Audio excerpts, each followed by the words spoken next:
Hello to the world, my name is Jakim here and welcome to video reaction to called Insane where El Chapo escaped prison. Let's see. And wary of making any noise that might give them away, hold their work as the prison patrol passes overhead. 30 feet below the prison's main yard, there's little chance of being discovered. Oh, After several months of secret tunneling, that's some they can take escapist crap. chances, especially when they're so close to their goal. The prison cell of Mexico's most famous drug kingpin, Joaquin El Chapo Yep, Guzman. El For Chapo. months, they've tunneled through solid rock with nothing more than pickaxes and shovels, moving as fast as they can with their limited equipment, but with great caution. The work would go much faster if they could use modern tunnel digging equipment, like jackhammers and boring machines. But not only would that create noise that might give them away, Yeah, it's gonna be a lot of noise though. deal of attention to their staging area, just a mile from the prison perimeter. Prior to tunnel digging, El Chapo's powerful drug cartel purchased a small plot of land as close to the prison as they could get and began constructing 2 small homes as a cover for their real intentions. The homes never made it past a rough brick outer shell though, because of course they would not be inhabited. Instead, they provided the cover needed to start construction on the tunnel that would set El Chapo free.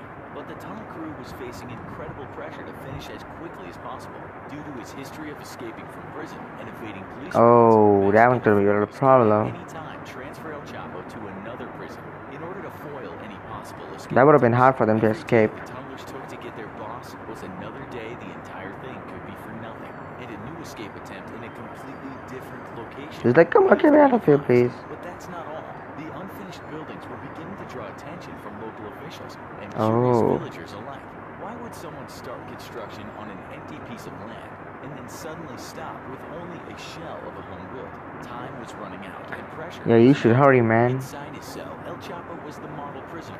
Despite his long history of ordering some of the most horrific violence Mexico has ever seen, El Chapo maintained a cordial and even pleasant attitude with his prison guards and fellow inmates. His conversations over the phone were carefully monitored, his mail checked by prison officials, but not a single hint of the ongoing plot was ever revealed. El Chapo was a true professional by now, and nothing there. It's gonna. was running out. The tunnel diggers faced a daunting task from the start, and they knew they had to move fast. Despite the incredible pressure on them, however, they managed to not only reach El Chapo before any potential prison transfer, but they wound up breaking through to El Chapo's cell just 16 months into his prison stay. The tunnel they constructed 16 months. impressing officials who would later remark that a tunnel of that magnitude should have taken 18 months to 2 years to construct. Its walls were reinforced when needed with wooden paneling, and a generator pumped fresh air through a mile-long ventilation system to keep the tunnel oxygenated. On the ground, the tunnelers had laid down rails and used a motorcycle to shuttle 2 carts, which were filled with dirt back and forth along the shaft. Once El Chapo was reached, he would ride on that same motorcycle and quickly shuttle the mile distance to freedom. All that dirt, though, had to go somewhere, and so the tunnelers cleverly transferred it to the tunnel opening, where others would spread the dirt around on the field outside, rather than dump it in giant piles, which would no doubt draw attention. Still, the presence of fresh dirt littering acres of empty fields was sure to draw attention, and questions that would not be easy to a lot of dirt everywhere. What the frick's happening here? Suddenly, though, in the middle of the night on July 12, 2015, the sound of metal scraping came from El Chapo's shower inside his cell. Moments later, the ceramic bottom of the shower popped free, and a friendly face greeted the imprisoned drug lord, beckoning him into the darkness below. Wasting no time, El Chapo ducked into the secret tunnel, climbing down 30 feet into a tunnel. He's like, yeah, I'm happy to escape. But just tall enough for El Chapo to stand upright. Often derided for his short stature by his enemies, the tunnel diggers had made sure that the tunnel was just tall enough so the boss wouldn't have to hunch as he walked along it. A classy prison escape. That's a very small walk, my man. A few feet into the mouth of the tunnel, El Chapo, what the frick is that bike? Which had been affixed to metal tracks. The carts full of dirt that had pushed along for months now were gone.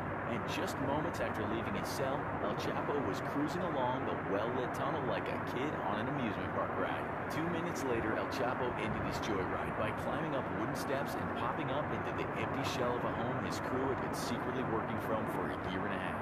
Changing into clean clothes, El Chapo then climbed onto a truck and whisked away into the dark of the night, leaving behind an incredible... Wait a second. Yeah, I'm back. By a long secret tunnel and completely frustrated prison system and Mexican government both. El Chapo would be caught again just months after his escape. Oh, that's gonna be bad for him. His safe house was given away weeks before his arrival by careless gunmen who were spotted by locals. Responding to reports of heavily armed men, Mexican officials put the house under surveillance and intercepted communication saying that grandma or aunt was coming to visit. Realizing this had to be a high-value target, officials waited for their chance to strike. 1 month later, Mexican Special Forces soldiers raided the home and killed several Dang, that's a lot of death. And one of his most senior lieutenants escaped via, you guessed it, a secret tunnel. Popping up a mile from the home, the two stole a vehicle at gunpoint. The driver immediately reported it to the police. After issuing an alert for the stolen vehicle, the federal police officers discovered the stolen car and placed the two fugitives under arrest. El Chapo, however, wouldn't go without at least trying to buy his freedom. Knowing how easily corruptible public officials had been in the past, El Chapo bribed the police officers, offering them money, homes, and even lucrative jobs if they let him go. Little did the desperate kingpin know, however, that he was dealing with a brand new brand of Mexican police officer, one not as easily corrupted as his predecessors. All 4 officers refused El Chapo, after which his offers of honey turned into vinegar, telling the police officers that they were all going to die.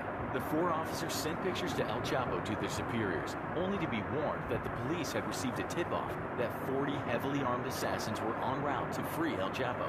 With friendly forces still tied up at the compound, the officers were ordered to a nearby motel on the outskirts of town, where they holed themselves up in an empty room and prepared for a possible shootout for their lives. All the while, El Chapo laughed, echoing his previous threats. Suddenly, a convoy of vehicles lit up the roadside, clearly headed for the lonely motel.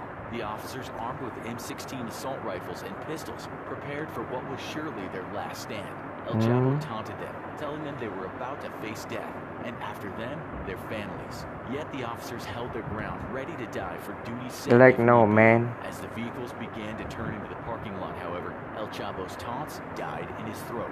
Once the glare of the headlights faded, the barricaded officers could see military trucks full of Mexican Marines rushing to take up defensive positions around the motel.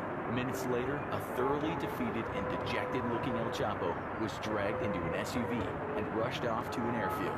El Chapo would not escape from Mexican prison again, and 2 years later, any hope of ever escaping again would be extinguished as Mexico approved an extradition request to the United States. Safely in U.S. custody, El Chapo faces life in prison, and though he may have been one of the deadliest men in Mexico's history, the drug kingpin would ultimately be remembered as nothing more than a sobbing mess as he begged U.S. justice officials for leniency, which they would not grant. If you made it all the way to the end, that's it, dudes. Hope you enjoyed it. Have a good day. Bye-bye.